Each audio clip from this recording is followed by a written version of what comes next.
When you boot up Valhalla after installing the relatively small update, as you see right here, especially on PlayStation, you will immediately get a notification that free new content is available. There are also many changes and other additions, but I want to focus on the expansion of a game mode first. We can namely, after 10 months, finally continue Hilduran's storyline and play more mastery challenges. So, after receiving the quest, talk to Hilduran in your settlement, and she will then send you to a brand new vault in East Anglia. I had some trouble finding this entrance myself. It's below the fortress, and you will be able to spot it with your bird.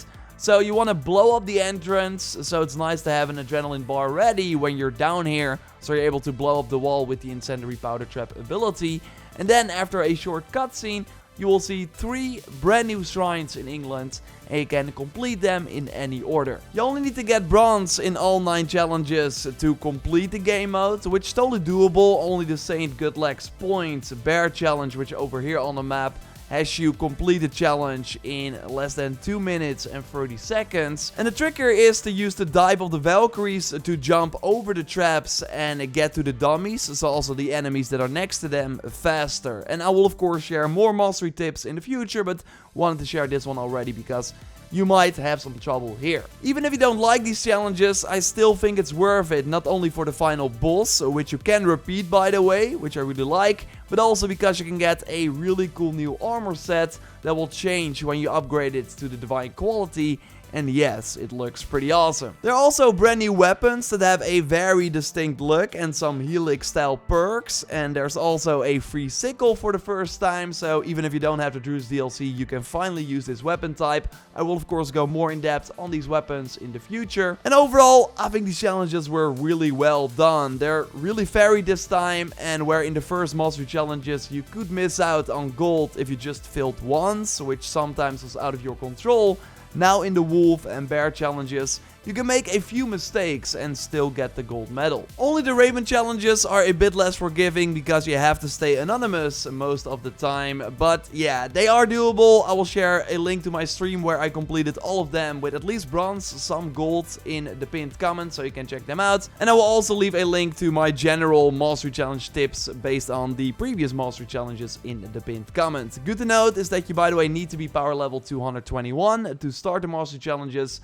And of course, you have to complete the first quest line in order to unlock these new shrines and also get access to the new rewards. But that is not all. On Thursday, April 21st, the Ostara Festival will be back, and they know that we can complete various activities to earn all new weapons, available only during the festival. These activities will likely be the same as last year, but seems like it will be worth it to go back and do them, as they mention multiple new weapons. So maybe we get another free sickle here, so that would mean that if you don't own the Raptor Druids, that you can still dual wield them, which is really powerful by the way. And the new bow they added with the Yule Festival's rerun was pretty cool, giving you this snow effect when the perk was active. So I hope we see some cool visual effects on these new free items as well. So yeah, we'll of course be live when the festival drops, so subscribe to don't miss a thing. Moving on to more changes, namely that certain Ubisoft Connect rewards were being received at mythical quality instead of the superior quality. So I guess we got lucky that some items appeared mythical while they should have appeared superior, like for example the Spartan bow. Kind of sad, but we do have good news though. If you namely go to the reward section in Ubisoft Connect right now, you can pick up a 50 free Opal. You will, by the way, also get a notification for this when starting up the game. So yeah, you can use these Opals on brand new red items. They're not really good though. The daily items recently have been pretty nice,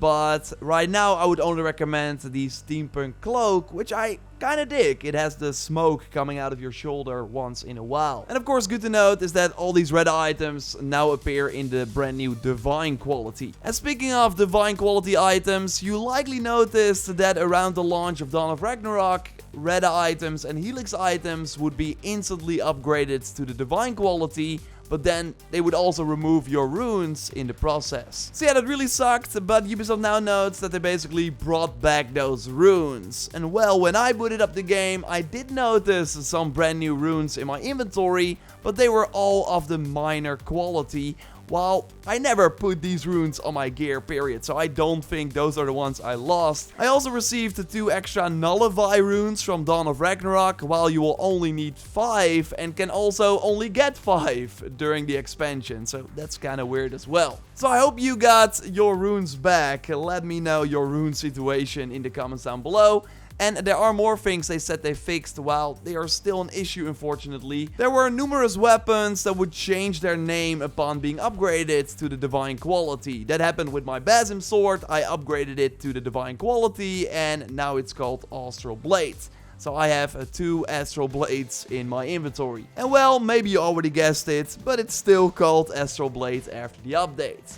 They now also added a silver price to downgrading your Divine quality gear. First it was free, but now it costs a whopping 600 silver, which is quite a lot, but it is on par compared to the prices you need to pay for downgrading other rarities. Luckily, there are still some things that they did improve, like first you would not get a skill point upon buying a Scroll of Knowledge in a shelter in Svartalfheim, so you would get the item notification, but the skill point would not be added to your game. Well, now we tried it after the update, and yes, you luckily do now get a skill point. And Joyce, you checked out some things with this update as well, right? That's right, we're staying in Svartalfheim for a bit, as there was a visual issue while using the power of Muspelheim. While using his ability, Javi's hair and beard changes color to this bright red. While when swimming underwater, this effect would disappear, which looked a bit odd while the rest of your armor would still be glowing. Now after the update they fixed this, so Javi's hair and beard is glowing again.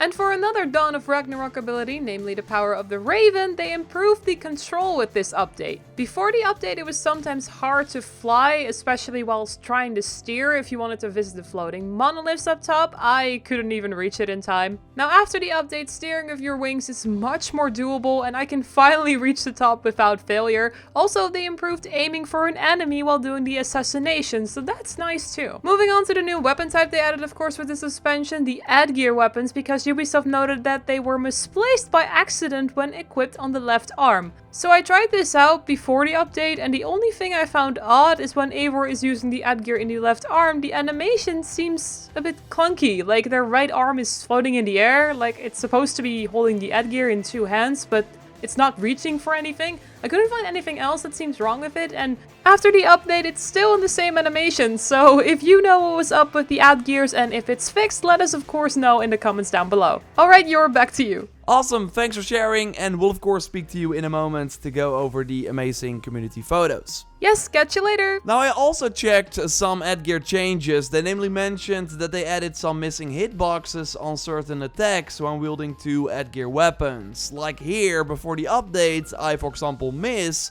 while clearly hitting the target. And in the time that I tried these weapons now after the patch, I do see some improvements, especially when trying to hit multiple targets at once. They also increased the damage a bit, because they first thought that dual wielding this new weapon type did too little damage, and you do notice it a bit as well. So in this example, before the update with the light attack combo on this enemy, I do 24, 24 as crits, 25, 26 another crit, 23 and 27. While now after the update, the crits are already a bit higher on the exact same enemy, 29, and I also have some higher damage overall. So it's not like really noticeable, but the damage is totally increased. Now I need your help with this next one. They namely say that they added perks to certain weapons, and it's under the Dawn of Ragnarok section in the patch notes, and I will by the way leave a link to the patch notes in the video description. But I checked all the weapons before and after the update,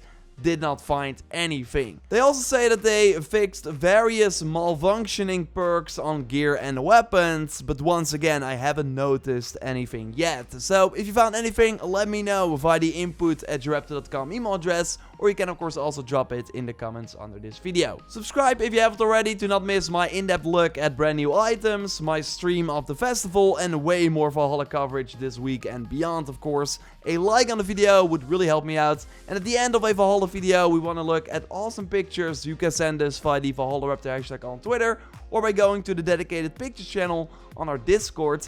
And you can join the Discord via the link in the pinned comment. Okay, Joyce, back to you. You selected 3 shots from the community, so I'm curious. Let's look at them. Yes, it's been a while, so let's start with some Sunisia over on our Discord, who captured the thunderstorms of Svartalfheim perfectly on time. I love the contrast here and that the thunder is placed like right in the middle.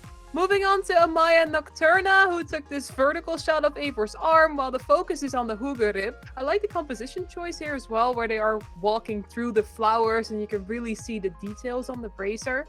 And my favorite of the 3 is from the Rhea Wolf over on Twitter, who used a mix of the Twilight armor set and the power of winter to create this ice-cold version of Eivor. She actually looks really cool, no pun intended.